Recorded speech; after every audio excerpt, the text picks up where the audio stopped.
شريك له ونشهد أن سيدنا ومولانا محمد صلى الله تعالى عليه وعلى آله وأصحابه وبارك وسلم تسليما كثيرا. أما بعد فأعوذ بالله من الشيطان الرجيم. بسم الله الرحمن الرحيم. اليوم أكملت لكم دينكم وأتممت عليكم نعمتي ورضيت لكم الإسلام دينا. بارك الله لنا ولكم في القرآن العظيم ونفعنا وإياكم بالآيات والذكر الحكيم. اللهم صل على محمد وعلى آل محمد كما صليت على إبراهيم وعلى آل إبراهيم إنك حميد مجيد. اللهم بارك على محمد وعلى آل محمد كما باركت على إبراهيم وعلى آل إبراهيم إنك حميد مجيد. نهاية قابل احترام حضرت محترم صدر جلسة দক্ষিণ উত্তর বাংলার প্রাণ কেন্দ্র জামিল মাদ্রাসার হযরত শেখুল হাদিস আল্লামা ইয়াকুব হাফিজাহুল্লাহ, দিগার হযরত উলামায়ে কেরাম, ইত্তেহাদুল উলামার আয়োজনে অনুষ্ঠিতব্য আজকের এই আজিমুশ-শান ইসলামী মহাসম্মেলনে আমরা দীর্ঘ সময় পর্যন্ত দেশের বরেণ্য উলামায়ে কেরাম আলোচকদের কাছ থেকে গুরুত্বপূর্ণ আলোচনা শুনেছি। এখন সর্বশেষ পর্যায়ে গভীর রজনীতে আরো কিছু কথা বলার জন্য আমি অধম বান্দা আপনাদের সম্মুখে উপবিষ্ট। আমি আপনাদের সাথে কিছু কথা আমি আলোচনা করব ইনশাআল্লাহ।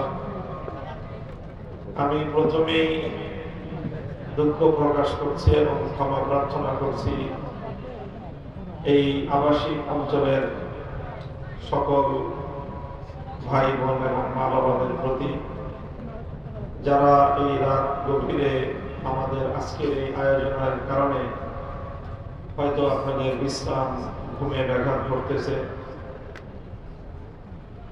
তো এই জন্য আমি আপনাদের সকলের কাছে আন্তরিকভাবে দুঃখ প্রকাশ করছি এবং ইন্তেজামিয়ার প্রতি অনুরোধ করব যে শহরের এরকম গুরুত্বপূর্ণ অঞ্চল, এখানে কর্মব্যস্ত মানুষেরই বসবাস,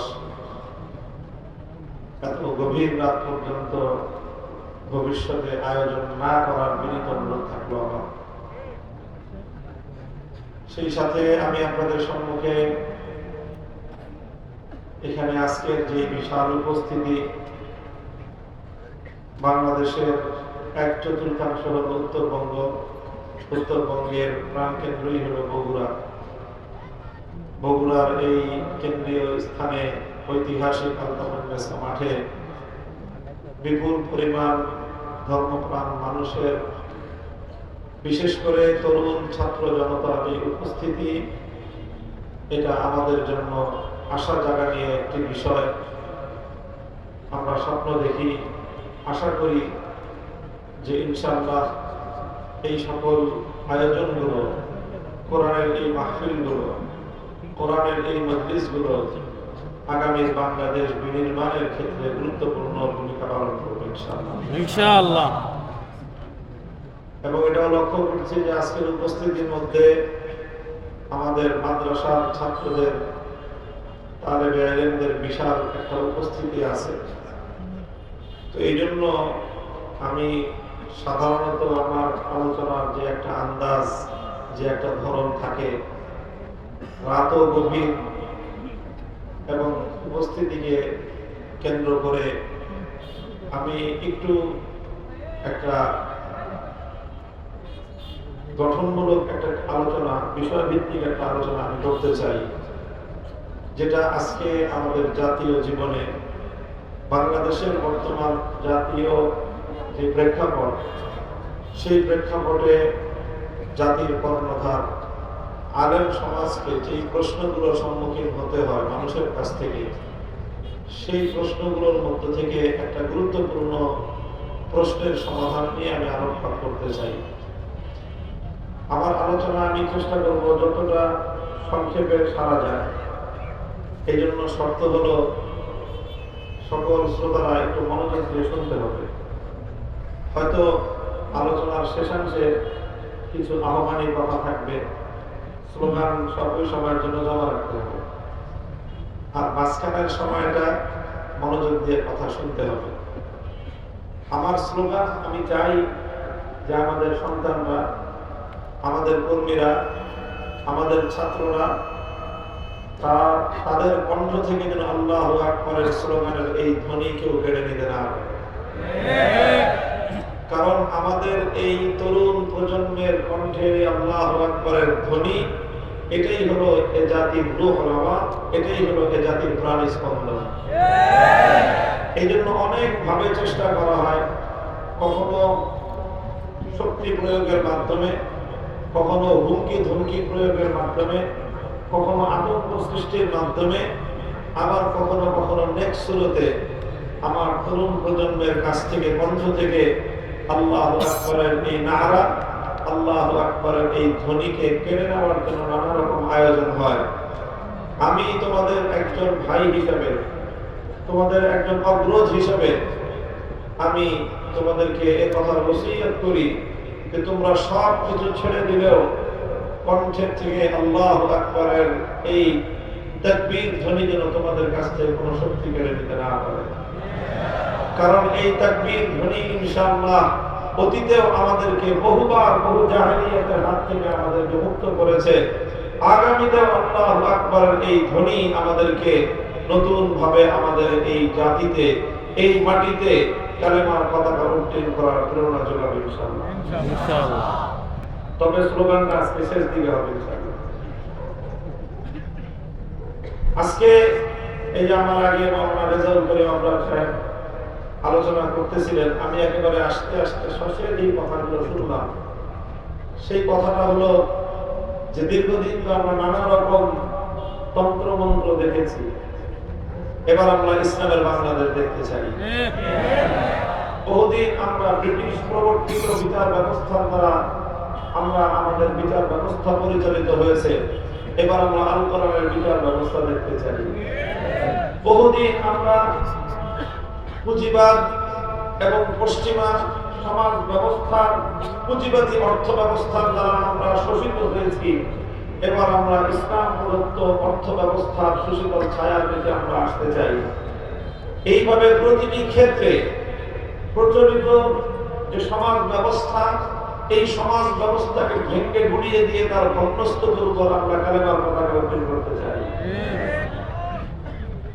এই তো আমাদের আহ্বান নাকি?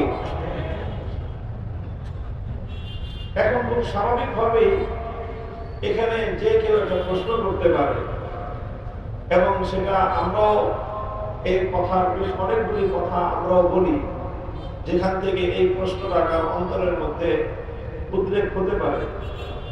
আমরা জানি যে বাংলাদেশে আমরা মুসলমান ধর্মাবলম্বী ছাড়াও, ইসলাম ধর্মাবলম্বী ছাড়াও আরো অন্যান্য ধর্মাবলম্বীদের অবস্থান আছে।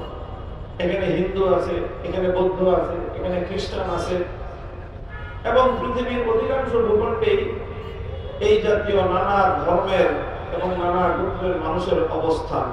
কথা ঠিক কিনা? ঠিক। এখন স্বাভাবিকভাবেই কোন একজন হিন্দু, কোন একজন বৌদ্ধ, কোন একজন খ্রিস্টান, অন্য ধর্মাবলম্বী, অথবা যে কোনো একজন এমন মানুষ যে নাম কাবাস্তে মুসলমান হলেও ইসলামের জীবন দর্শনকে সে বিশ্বাস করে না, ইসলামের শ্রেষ্ঠত্বকে সে বিশ্বাস করে না, ইসলামের পূর্ণাঙ্গতাকে সে বিশ্বাস করে না, এরকম একজন মানুষ এই প্রশ্ন সামনে আনতে পারে যে একজন মুসলমান হিসেবে আমি যদি আমার রাষ্ট্রটাকে ইসলাম অনুযায়ী পরিচালনা করতে চাই, তাহলে ঠিক একইভাবে একজন হিন্দুও তো এই দাবি উত্থাপন করতে পারে যে এই রাষ্ট্রটা হিন্দু ধর্ম অনুযায়ী পরিচালিত হতে হবে। একইভাবে একজন বৌদ্ধ তো এই প্রশ্ন উত্থাপন করতে পারে, এই দাবি উত্থাপন করতে পারে যে এই রাষ্ট্রটা বৌদ্ধ ধর্ম অনুযায়ী পরিচালিত হওয়া চাই। একজন খ্রিস্টানও এই দাবি উত্থাপন করতে পারে যে রাষ্ট্রটা খ্রিস্ট ধর্ম অনুযায়ী পরিচালিত হওয়া চাই। এইরকম দাবি উত্থাপিত হতে পারে কি পারে? পারে, এটা স্বাভাবিক। তবে সেই ক্ষেত্রে এখন প্রশ্ন হলো যে তাহলে সব ধর্মাবলম্বী যদি একটা দেশকে নিজ নিজ ধর্ম অনুযায়ী পরিচালনা করতে চায়, তাহলে তো সকল ধর্মাবলম্বীদের মধ্যে পারস্পরিক সংঘাত দেখা দিবে। আমরা চাইবো ইসলামী রাষ্ট্র গঠন করতে, হিন্দুরা চাইলো হিন্দু রাষ্ট্র গঠন করতে, বৌদ্ধরাও চাইলো, খ্রিস্টানরাও চাইলো। তাহলে একটা রাষ্ট্র কয়টা ধর্ম অনুযায়ী চলবে? সবগুলো ধর্ম ব্যবস্থা অনুযায়ী যদি রাষ্ট্র পরিচালনা করতে হয়, তাহলে ধর্মাবলম্বীদের মধ্যে পারস্পরিক আন্তঃধর্মীয় সংঘাত এবং কলহ, লড়াই বেঁধে যাবে। তখন তো রাষ্ট্রের অস্তিত্বই বিলুপ্ত হয়ে যাবে। এরকম একটা প্রশ্ন স্বাভাবিকভাবে আমাদের মাদ্রাসার পরিভাষায় বলতে গেলে যে নাকি খালি জেহেন, যার মস্তিষ্কে আগে থেকে অন্য কোনো কথা নেই, এইরকম একটা প্রশ্ন তার সামনে উত্থাপিত হলে সে তো বলবে ঠিকই তো কথা, কথা ঠিক কিনা? সে বলবে ঠিকই তো কথা। এবং এই প্রশ্নটার কারণেই বহু মানুষ এই কথা বলে যে রাজনীতিতে ধর্মকে টেনে আনবে। বলে কি বলে না? বলে। বহু মানুষ এই কথা বলে। এই কথা বলতে বলতে বলতে বলতে আওয়ামী লীগ তো ধ্বংসের একেবারে কিনারায় গিয়ে বলে ফেলেছে। এবং এই কথার সূত্র ধরে আওয়ামী লীগের সঙ্গে যারা যারা রাজনীতি করত তাদের মধ্যেও এই ব্যাধি সংক্রমিত হয়েছে। তারাও এই কথা বলে যে রাজনীতির মধ্যে ধর্মকে টেনে আনলে ধর্মে ধর্মে সংঘাত তৈরি হবে, সাম্প্রদায়িক সংঘাত তৈরি হবে। এই জন্য সাম্প্রদায়িক সংঘাত থেকে বাঁচতে হলে ধর্মকে রাজনীতি থেকে দূরে রাখতে হবে। এটা হলো তাদের বক্তব্য। আমি কি আমার প্রশ্নটা বুঝতে পারলাম? আবার বলছি সংক্ষেপে, কারণ প্রশ্ন বোঝাটা খুব জরুরি। প্রশ্নটা যদি কেউ ভালো করে বুঝতে পারলো তো অর্ধেক বিষয়টা বোঝা হয়ে গেল, বাকি অর্ধেক দিয়ে উত্তরটা বুঝতে হবে।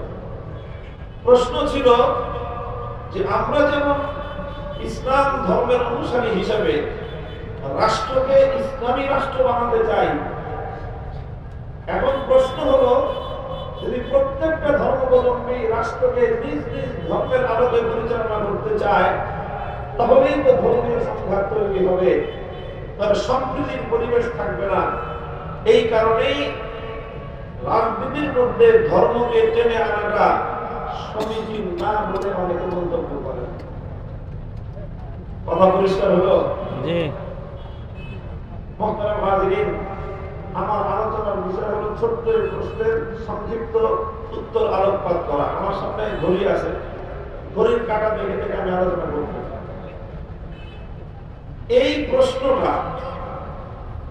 প্রশ্নটা এটা যে কোনো মানুষের মনের মধ্যে আসতে পারে।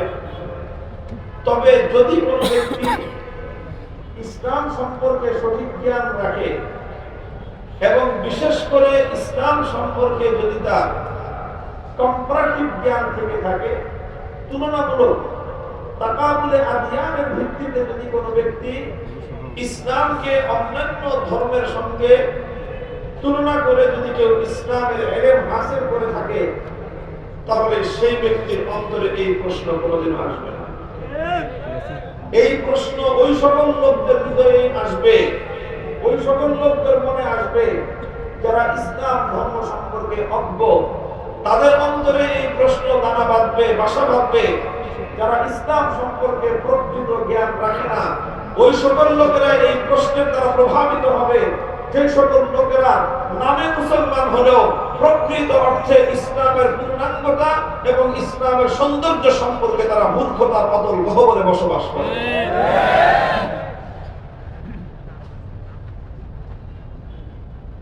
বলবেন কারণ কি?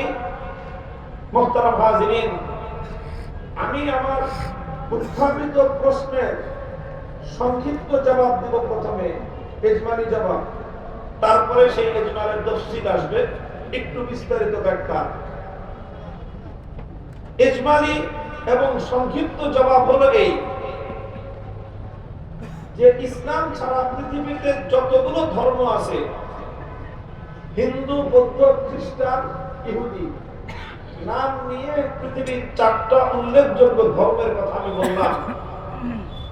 এই 4টা ধর্ম সহ পৃথিবীতে পূর্বাপর যত ধর্ম আছে, অন্য কোন ধর্ম, আবার বলছি, ইসলাম ছাড়া পৃথিবীতে হিন্দু, বৌদ্ধ, খ্রিস্টান, ইহুদি সহ যত ধর্ম পৃথিবীতে আগে ছিল, বর্তমানে আছে, ভবিষ্যতে জন্ম নিবে, কোন ধর্ম পৃথিবীর মানব জাতির জন্য প্রয়োজনীয় রাজনৈতিক ব্যবস্থা সম্পর্কে কোন দিক নির্দেশনা দেয় নাই, দিতে পারে।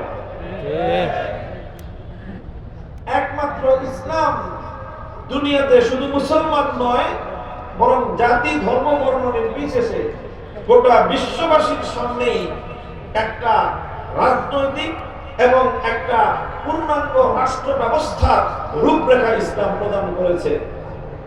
যেহেতু ইসলামই একমাত্র ধর্মগুলোর মধ্যে এমন ধর্ম, যেই ধর্ম মানুষের কাছে রাজনৈতিক বন্দোবস্ত দিতে সক্ষম, ইসলামই একমাত্র ধর্ম যেই ধর্ম দুনিয়ার মানুষের কাছে রাষ্ট্র ব্যবস্থা সম্পর্কে একটা রূপরেখা, একটা মডেল, একটা রোডম্যাপ দিতে সক্ষম। ইসলাম ছাড়া অন্য কোন ধর্ম যেহেতু এটা দিতেই সক্ষম না, সুতরাং অন্য কোন ধর্ম এই ক্ষেত্রে ইসলামের সাথে প্রতিযোগিতায় আসতেই সক্ষম না। ভাই, একটা জায়গায় মারামারি, ঝগড়া বিবাদ কখন হয়? একটা জমির মালিকানা যদি 4 জন দাবি করে, তখন সে 4 জনের মধ্যে সেই জমির মালিকানা নিয়ে বিবাদ হইতে পারে। কথা বলে ঠিক কিনা? আর একটা জমির যদি মালিকানাই দাবি করে একজন, তাহলে সেই জমিতে কোনোদিন দ্বন্দ্ব এবং সংঘাত তৈরি হতে পারে? একটা উপায়ে পারে। একটা জমির মালিকানার দাবিকারী একজন, সেই জমিতে দ্বন্দ্ব সংঘাত একটা উপায়ে হতে পারে। সেটা হলো এই, যেই ব্যক্তি ওই মালিকানার দাবিদার, বৈধ উপায়ে সে দাবিদার, অন্য কোন অবৈধ দখলদার যদি ওই বৈধ মালিকের মালিকানা থেকে তাকে উচ্ছেদ করে তার জমিতে যদি অবৈধ দখলদারিত্ব প্রতিষ্ঠা করতে চায়, তখন অবৈধ দখলদার আর বৈধ মালিকের মধ্যে সংঘাত তৈরি হতে পারে। ঠিক তদ্রূপ এই পৃথিবীতে রাষ্ট্র ব্যবস্থা পরিচালনার ক্ষেত্রে ইসলাম ছাড়া অন্য কোন ধর্ম দাবি করে না। হিন্দু ধর্ম একথা দাবি করে না যে রাষ্ট্রকে হিন্দু ধর্ম অনুযায়ী পরিচালনা করা যায়। বৌদ্ধ ধর্ম একথা দাবি করে না যে রাষ্ট্রকে বৌদ্ধ ধর্ম অনুযায়ী পরিচালনা করা যায়। ইহুদি এবং খ্রিস্টান ধর্ম একথা দাবি করে না যে রাষ্ট্রকে ইহুদি বা খ্রিস্ট ধর্ম হিসেবে পরিচালনা করা যায়। একমাত্র ইসলাম দাবি করে যে রাষ্ট্রকে, মসজিদকে যেরকম ইসলাম অনুযায়ী পরিচালনা করতে হয়, এতিমখানা যেরকম ইসলাম অনুযায়ী পরিচালনা করতে হয়, মাদ্রাসা যেমন ইসলামের বিধান অনুযায়ী পরিচালনা করতে হয়, কবরস্থান যেরকম ইসলামের বিধান হিসেবে পরিচালনা করতে হয়, মসজিদের মতোই রাষ্ট্র এবং রাজনীতিকেও ইসলামের বিধান অনুযায়ী পরিচালনা করতে হয়। এই কথার দাবিদার আসমান এবং জমিনের মধ্যখানে একমাত্র ধর্মের নাম হলো ইসলাম। সুতরাং এখানে সংঘাতের উপায় একটাই, বৈধ দাবিদার কেবলমাত্র একজন। এখন কেউ যদি ইসলামকে আল্লাহর জমিন থেকে উৎখাত করবার কোন অবৈধ দখলদারিত্ব প্রতিষ্ঠা করতে চায়, তখনই সত্যিকার ইসলামের অনুসারীদের সঙ্গে তাদের বাঁধবে লড়াই। আর সেই লড়াইয়ের জন্য ইসলামকে উৎখাত করে অবৈধ দখলদাররা যদি আল্লাহর জমিনের দখলদারিত্ব কায়েম করতে চায়, বেশি